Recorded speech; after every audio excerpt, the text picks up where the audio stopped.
Hey, and welcome back to another Kartzinel conversation with your host, Dr. Jerry Kartzinel. I'm a pediatrician. I've been taking care of children for close to 40 years now, and pretty much exclusively those children with special needs that include the autism spectrum, neurological issues, things that other doctors just don't want to take care of. I've been doing that for, gosh, a quarter of a century now. Today's conversation is really important. It's about conversation. It's talking about language today, trying to figure out why our kids are having difficulty speaking. So, we're going to delve right into that. I look forward to sharing with you what I do in my clinic to help children create language, sometimes for the first time. Sometimes the parents have never even heard their children's sweet little voice. I wish I had a package to sell, $349, and you can hear Dr. Jerry's way of getting children to speak, but it's really different for each child. I can't have a bevy of nurse practitioners answering the phones, telling you exactly what steps you need to do to get your child to speak, because some things I do with one child work fantastically. Some things I do with the next child, which are the same, makes the child irritable, changes sleep patterns, constipates the child. Oh, it's terrible. So there's not one approach except for your child's approach. When I get a new patient intake packet, one of the last questions is, what would you like us to help you with? And it's always language. Parents want the child to speak. Very often, the parents will say, if he could just tell me what he or she wants, then she wouldn't tantrum. And I said, really? Even if you knew exactly what he or she wanted, the answer might still be no, mom or dad, and the child will tantrum. So that's not the case. And quite often, we do know what they want. The answer is no. And despite hundreds, maybe thousands of hours of speech therapy, you get very little back on that. You know, that textbook behind me, that big green textbook, Pediatrics, was my first textbook in the 80s on pediatric medicine. And there was about that much written on autism. You know, it was 1 in 10,000. Now it's in 1 in 31, 32 children. And one of the hallmarks about autism is it's a major speech and language communication delay, dysfunction, whatever you want to call it. So that's what we're going to delve into today. And I can't wait to share with you what I do in my clinic. So let's get started. We talked about things that can impact the child's behavior, focus, and concentration. You know, we were talking about a diet, they're nutritionally deficient. We talked about allergies, very often food allergies or sensitivities, if you want to be a little more precise: gluten, dairy, soy, corn. The bowel issues. Boy, I'll tell you, the vast majority of children I see initially have problems with the bowel function, whether it's constipation or diarrhea, malabsorption, maldigestion, bacteria, yeast. Something's going on with the bowels. We got to get all that taken care of. Some of the kids have immune system issues. I'd say quite a few of them.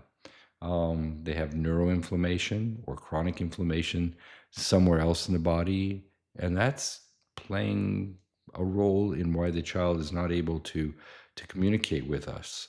There's neurologic issues, seizure disorders, and of course, there's endocrine issues as well, just to name a few. So, our last session, we were talking about how we approach these, and each one of those can have an hour or two segment on Kartzinel conversations, and we'll probably get to that. But I really wanted to share with you about our allergy issues, okay, and our constipation issues, and it goes on. What we have to get to is, well, how do I treat it? How do I treat it? Okay, we're going to do that. I have to go from the foundation that all those things that we just spoke about have been taken care of. The child's pooping, peeing, sleeping, and eating. Okay. Unless we get all of that taken care of, trying to get the language to work, you know, the front part of the brain, the back part of the brain, the side part of the brain, the diaphragm, the larynx, the tongue, all of that has to work too. Okay, so let's get to it. You've probably read about methylation pathway defects. I think they do play a role in our kids' inability to speak at this point, keeping in mind that 20 or 30% of a healthy neurotypical population has these same genetics. And in fact, the genetics were probably inherited from mom or dad or both. They're speaking fine. So it's not the end all where, oh, my child is not speaking because we have a methylation pathway defect. It's contributing, it's a contributory to it, but we do know that we can optimize less than optimal genetics. Optimize less than optimal genetics. And that's where you've heard about giving B12. Now, unfortunately, some of the things I'm going to be discussing today are going to require a physician to be involved. Some of these are prescriptive agents, but some of these are things that you can do too.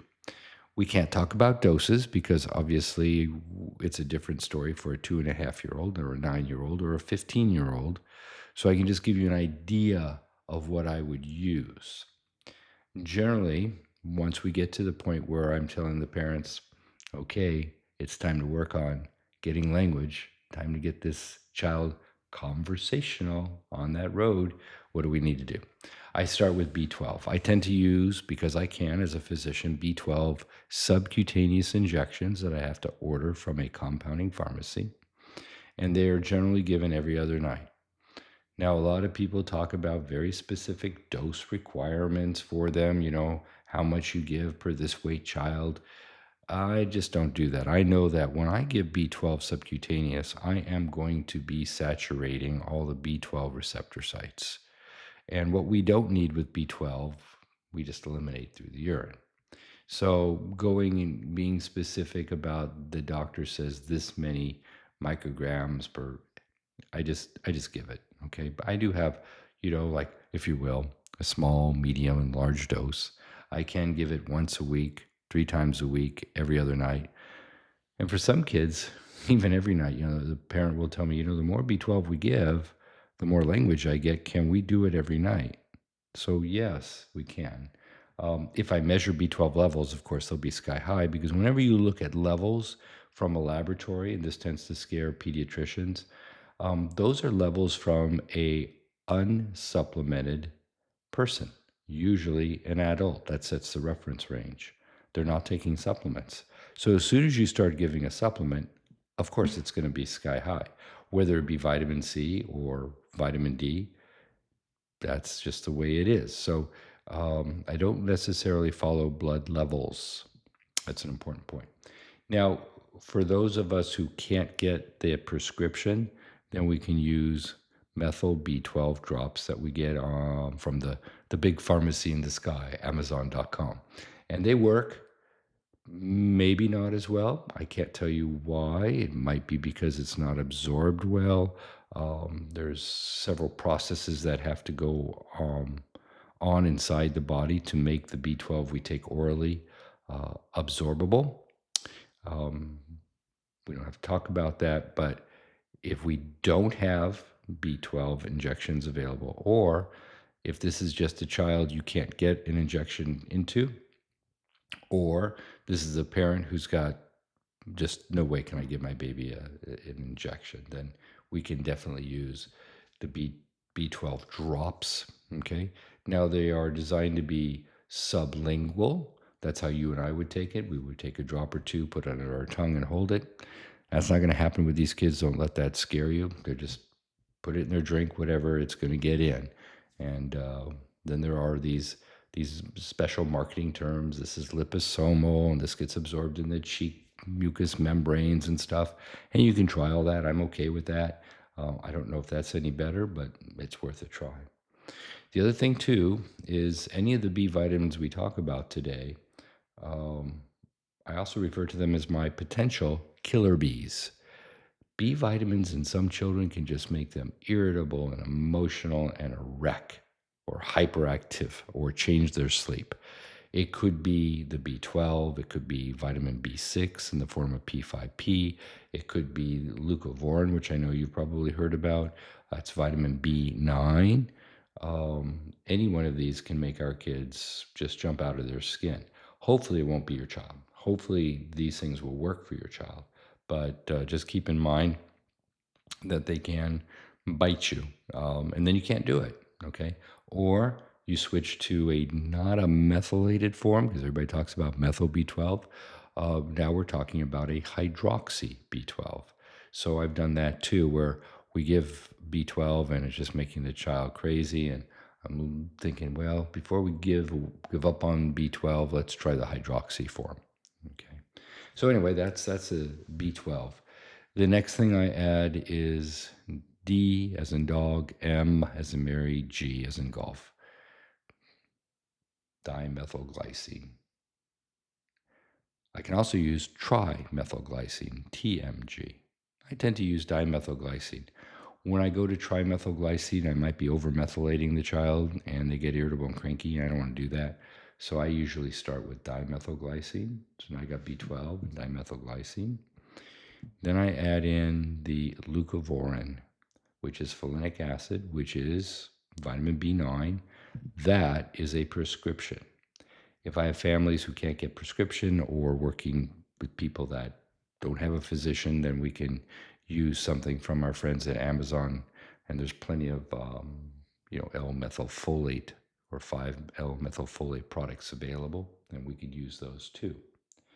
So now I've got leucovorin, I've got DMG, I've got B12. Now the next thing I'm going to add is carnitine. Carnitine works with the mitochondria, and of course it works for bodybuilders to build muscle tone and muscle strength. So a lot of my kids are low muscle tone. So this is a twofer because I get better muscle tone going up and down steps, climbing, but I also get language. So I will use acetyl L-carnitine, or if I use the prescription form, levocarnitine. So those are the main ones that I use, but we have to go back to our laboratory and see what our iron storage form called ferritin is. If the ferritin level is low, and it is most of the time in the kids that I measure, nobody measures that, then I have to put them on iron. We're not going to start speaking without iron, and I will put them on ferritin. A good form of ferritin, especially for my kids who are super duper duper picky, is Nova Ferrum. And again, you can get that at Amazon.com. Just follow the instructions. I, as a physician, might put them on a higher dose, okay, because I want to correct that a little bit quicker. But always have to be careful that it doesn't constipate. Usually that particular product doesn't constipate, okay, so I like to use the iron. All right, so now we've got a few things going. Language doesn't happen overnight. Think of stroke recovery. Parents will say, well, I've been doing everything for a week and we're still not getting any words. You got to give language time. Rewiring the brain circuitry takes a while. I can kill bacteria quickly. I can kill yeast infections pretty quickly, but getting speech takes a little bit more time. Now, let's talk about language again. There were, as I explained previously, different forms of language, right? There's eye contact. There's reading facial expressions. There's receptive, of course, expressive. First thing to come back is usually eye contact and receptive, to the point where they'll say, he's still not speaking, but he understands everything we're saying. He's even following instructions. But why, doctor, aren't we getting words yet? Okay. Well, that's how we get it back. Okay. Eye contact is helped very often with omega oils. And I like to use omega oils rich in omega-3 and 9. And it's also helped with vitamin A drops. And this comes from Mary Megson's research, I think last century, vitamin A drops and botanical. That goes a little bit beyond today's conversation, but very, very important. So if I have a child who's not making good eye contact, even though we're doing everything else, then I will add 1 drop, 2 drops vitamin A on food. They're liquid drops, not dropper fulls, okay? Drops. And we see that, especially for my kids who are my eye stimmers, and you may have a few of those out there. So I do put them on vitamin A. I can always, this is a prescription drug, put them on Bothanicol too, especially if there is a family history of night blindness. Now we're all talking about language here, so you can see it's complicated. A lot of avenues I can go down depending on what the patient and their family tell me I need to do. Like I always say, the kids in the family are my teachers. I'm the student. They will tell me what works, what doesn't do anything, and of course, what makes things worse. So there we go. We've got the omega oils, maybe some vitamin A drops, maybe some iron, the core of the B12, DMG, carnitine, folinic acid in the form of leucovorin. Okay. If I have a child who also seems to have mitochondrial issues, again, that's really important for language. I'll put them on creatine monohydrate, again from Amazon. And you can potentially look up these doses for these supplements, but again, it's very difficult when you're talking about a 30-pound child or a 70-pound child. They're going to have different requirements. And again, they have to be having a multivitamin, they have to have protein, they have to be moving their bowels every day, they have to be sleeping all night.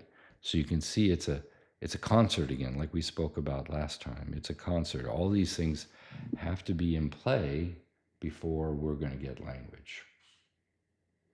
So that's the core group of things that I like to use for language, but what else can I use? Again, another prescription. I will use a prescription drug, depending on age, again, of memantine. It's been studied in children to help with focus and concentration. It's generally used on label for Alzheimer's disease to help adults with Alzheimer's regain language and short-term memory. For our kids, it can also help with language and short-term memory and calm them, believe it or not. So I will bring in that memantine, but I'd use that last after I do everything else. Okay. Parents go, well, we wanted language quicker, so we went and got stem cells. And I'll say, how did that work out for you? It didn't do anything. Okay. So we have to watch out for some of these ancillary products out there, because who wouldn't want to pay $10,000 for stem cells, put on your credit card, and have a child who's recovered from autism? I mean, we'd all do that. I'd have done that.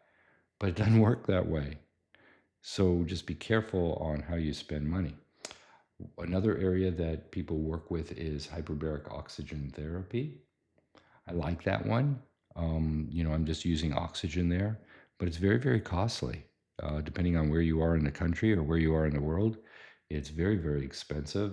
You can just, on average, I'd say it's about $3,000 or $4,000 for 30 or 40 treatments, and you may get absolutely nothing from it from a language point of view, or it could really be amazing. I wish I knew a way that I could partition who would be more likely to benefit from it and who it's going to be a waste of time for and a waste of money. I can't. I just don't. There's just no markers yet for that. Nobody's studied that to say which kids would benefit from this and which kids wouldn't. So a lot of this is based on my clinical experience looking at the particular child, what I think they, from their history and how they progressed so far, might benefit from. Well, another thing that can really block language, I mean, really block it bad, is anxiety. Anxiety. And we're going to talk about anxiety the next time we have a conversation. So we have lots of things to talk about. Obviously, I can't wait for you to have a conversation with your child. It's worth really working towards. We're using very, very safe approaches for our kids. you'll never regret trying B12 and DMG and carnitine, even if it didn't work. On the other hand, it can be something that is amazing. So I look forward to speaking to you next time on Kartzinel Conversations, and it will be anxiety. I'm anxious to bring that to you. In the meantime, have a wonderful week, and we'll talk to you soon. Bye now.